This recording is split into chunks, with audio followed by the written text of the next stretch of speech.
Dans l'épisode d'aujourd'hui du podcast Kwibuka, le gouvernement génocidaire a réalisé que le FPR Inkotanyi gagnait la bataille, libérait des villes et sauvait des gens. Malgré le meurtre en cours et dont le public était encouragé à participer, les Nations Unies ont hésité à condamner ces meurtres qui étaient en cours au Rwanda.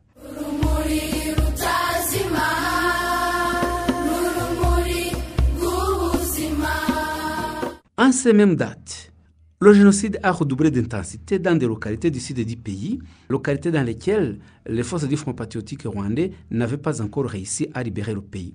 Un massacre de grande envergure et de très grande atrocité s'est déroulé à Gitega, Nyarubaka, dans le district de Kamonyi. C'était un massacre d'enfants.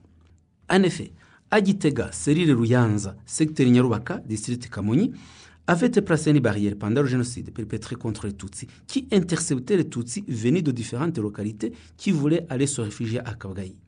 À l'époque, les Tutsis préféraient emprunter la route qui menait à Nyarubaka en voulant éviter la barrière, et les militaires postés sur la route principale goudronnée menant à Gitarama.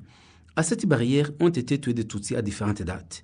Certaines dates sont connues, surtout depuis le 16 mai 1994 jusqu'au 18 mai 1994. Des massacres ont été commis sur cette barrière et ont visé surtout les enfants de sexe masculin. Le 16 mai 1994, des femmes en provenance du centre de santé de Musambira ont été interceptées par un groupe de tueurs qui demandèrent que les femmes portant un enfant de sexe masculin s'arrêtent.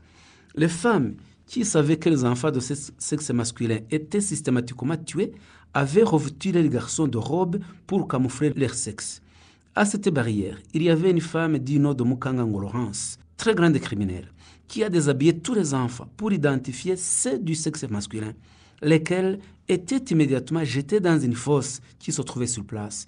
La plupart de ces enfants y ont été jetés encore vivants et ceux qui résistaient et se débattaient avaient la tête tranchée avant d'être jetés dans la fosse. Il a été demandé aux parents d'ensevelir ces enfants. Et comme ils refusaient, ils ont été battus jusqu'à ce qu'ils se mettent à ensevelir leurs enfants. Les mères des enfants ont rapporté que certains essayaient en vain de s'extraire de la fosse, quand d'autres criaient que s'ils sont extraits de la fosse, ils cesseront d'être des Tutsis. D'autres se plaignaient de la terre jetée sur leurs yeux. Certaines des mères qui ont refusé d'ensevelir les enfants ont été battues à mort. D'autres ont eu les dents cassées et de nombreuses blessures. Comme les tueurs avaient seulement prévu de tuer les enfants de sexe masculin, après avoir enseveli les enfants, les mères continuèrent le chemin, continuellement battues, et sont arrivées à l'endroit où se trouve actuellement le bureau du secteur Nyarubaka. Il y avait un bois touffu, certaines des mères et des filles y moururent et les autres continuèrent leur route. Lorsque ces femmes arrivèrent à Musumba, on leur demanda de s'asseoir par terre et elles furent sévèrement battues en présence du bourgmestre de la commune Nyamabuye, Muhigana, qui était venu y tenir une réunion.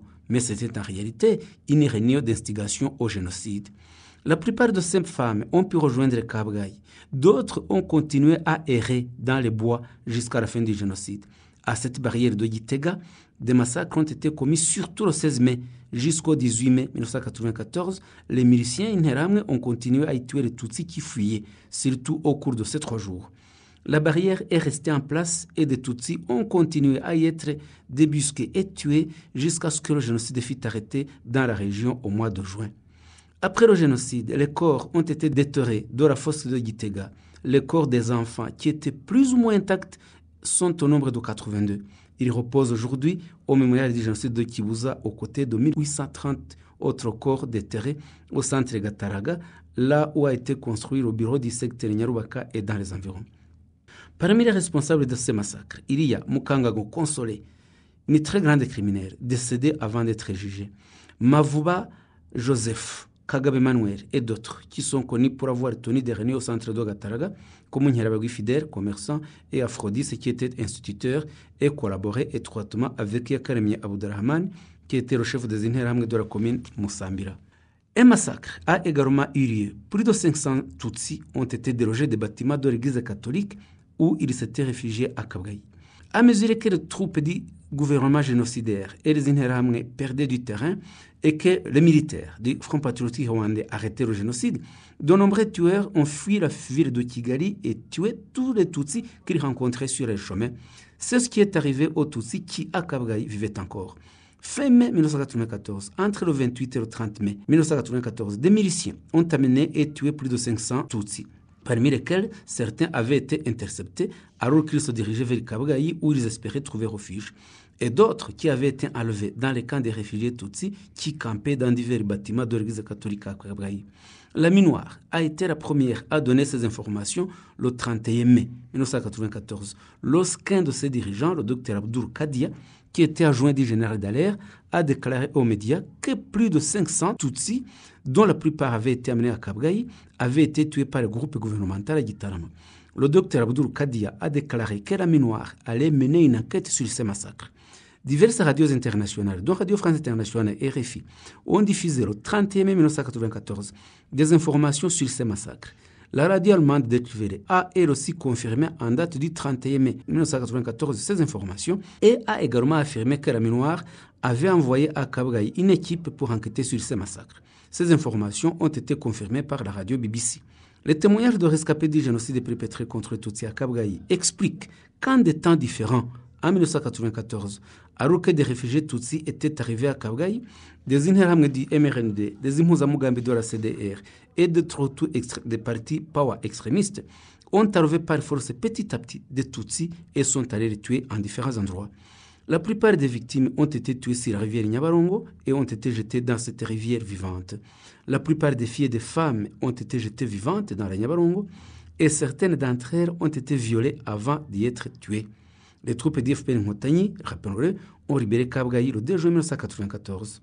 Le 26 mai 1994, les troupes du Front patriotique Nkotany ont pris la plupart des localités de la ville de Kigali, dont Kichukiro et Gatenga, et ont sauvé des survivants Tutsis et d'autres personnes qui étaient encore entre les mains des tueurs. Gatenga était occupé par de nombreux Interahamwe dirigés par Twahirwa Séraphin, qui était un agent du ministère des Travaux publics et de l'équipement, Minitrap, et qui a été récemment arrêté en Belgique. Les troupes du gouvernement génocidaire et les miliciens Interahamwe Impuzamugambi ont continué à fuir la ville de Kigali et se diriger vers Gitarama et Ruhengeri. Le 27 mai 1994 a commencé à évacuer les personnes qui s'étaient cachées à la hauteur de 1000 collines vers les endroits de leur choix. Certains ont souhaité se rendre dans les localités encore contrôlées par le gouvernement des tueurs et d'autres plus nombreux ont été évacués vers les localités qui avaient été libérées par le Front patriotique rwandais. Les troupes du Front patriotique rwandais ont continué à demander aux troupes gouvernementales de déposer les armes et d'arrêter les massacres afin de participer à la reconstruction du pays, mais ce fut en vain. À cette date, plus de la moitié du territoire rwandais avait été libéré par les troupes du FPR Nkotany. Toujours à cette date, la Minuar a déclaré que dans les jours qui allaient suivre, les troupes du FPR Nkotany auront pris toute la ville de Kigali. Le 28 mai 1994, Radio France Internationale a révélé que les membres du gouvernement génocidaire avaient quitté Gitarama et s'étaient réfugiés à Kibuye. La journaliste de RFI, Monique Mas, qui était au Rwanda, est allée à Nyamata et a déclaré et a constaté que plus de la moitié de la population qui résidait dans la ville de Nyamata avant le génocide avait été exterminée par les miliciens et les troupes gouvernementales, ce qui a également été confirmé par un agent de Médecins sans frontières belge, Alain Verhagen, dans une interview qu'il a donnée à RFI à Bruxelles, étant de retour au Rwanda. Le même jour, l'ambassadeur Amour Suède, qui avait été évacué par la Minuar de l'hôtel de 1000 collines et qui avait rejoint la zone contrôlée par le Front patriotique rwandais, a expliqué sur Radio France Internationale l'ampleur du génocide perpétré contre les Tutsis qui a été mise en œuvre par le gouvernement génocidaire et ses miliciens. Amour Suède a demandé que la guerre de libération que menait le Front patriotique rwandais devait être soutenue par le monde entier. Depuis le 22 mai 1994, la Commission des droits de l'homme des Nations Unies a organisé une réunion qui examinait la nature des massacres commis au Rwanda contre les Tutsis et a déclaré que les responsables de ces massacres étaient susceptibles de répondre de leurs crimes devant un tribunal international. Au cours de cette réunion, Monseigneur Desmond Tutu, originaire de l'Afrique du Sud, a pris la parole et a dénoncé la mise en œuvre du génocide au Rwanda et a lui aussi demandé que les auteurs qui en étaient responsables soient poursuivis en justice. Ce même jour, Stanislas Mbonampeka, qui était vice-président du parti libéral Pawa et qui était parmi ceux qui avaient été envoyés par le gouvernement génocidaire à cette réunion, a dénoncé les propos de Monseigneur Tutu en prétendant dans un grand message que le gouvernement qu'il représentait n'avait commis aucun massacre et que c'était le FPR qui devait répondre des personnes qui étaient tuées.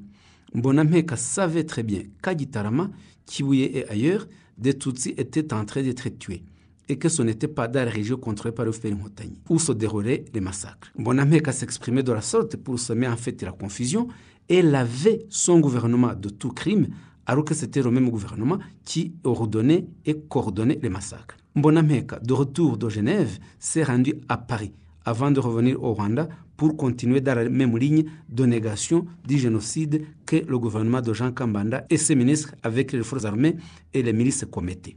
Le 24 mai 1994, Radio France Internationale a révélé que l'Organisation internationale des droits de l'homme, Amnesty International, avait dénoncé les massacres qui étaient commis par l'armée rwandaise et le gouvernement génocidaire. Le 25 mai 1994, l'envoyé des Nations Unies au Rwanda, Iqbal Riza, qui était envoyé par le secrétaire général des Nations Unies pour voir l'état de situation. Il était en visite au Rwanda, s'est entretenu avec les représentants du gouvernement génocidaire pour leur demander d'arrêter le génocide contre les Tutsis, mais les pourparlers n'ont abouti à aucune mesure d'arrêter le génocide. Iqbal Riza les a rencontrés dans le refuge de Gitarama où ils campaient, mais les négociations sont restées lettres mortes. Poursuite par le gouvernement génocidaire et ses milices de l'accélération du génocide contre les Tutsis et fin des débats à l'ONU sur la qualification des tueries en cours au Rwanda. Pendant que le gouvernement génocidaire organisait la population Hutu et donnait des instructions précises sur l'élimination systématique et généralisée des Tutsis, les Nations Unies continuaient de tergiverser sur la vraie nature des massacres qui étaient perpétrés contre les Tutsis au Rwanda. Le gouvernement génocidaire avait émis une directive le 25 mai 1994 à tous les préfets pour fournir des plans détaillés d'accélération du génocide. Le monde étant mieux informé sur les massacres systématiques et généralisés contre les Tutsis, il y avait un désir de rendre les massacres moins visibles. Le premier ministre du gouvernement génocidaire, Jean Kambanda, a appelé les gens à participer activement aux tueries. Les populations civiles devaient être utilisées avec organisation et formation militaire pour traquer et tuer les Tutsis, c'est-à-dire les populations civiles Hutu.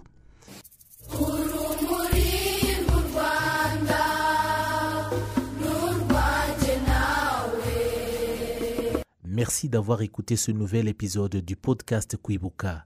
Comme toujours, assurez-vous de nous laisser un commentaire sur ce que vous avez aimé sur le podcast et partagez-le avec d'autres personnes qui seraient bien intéressées à l'écouter.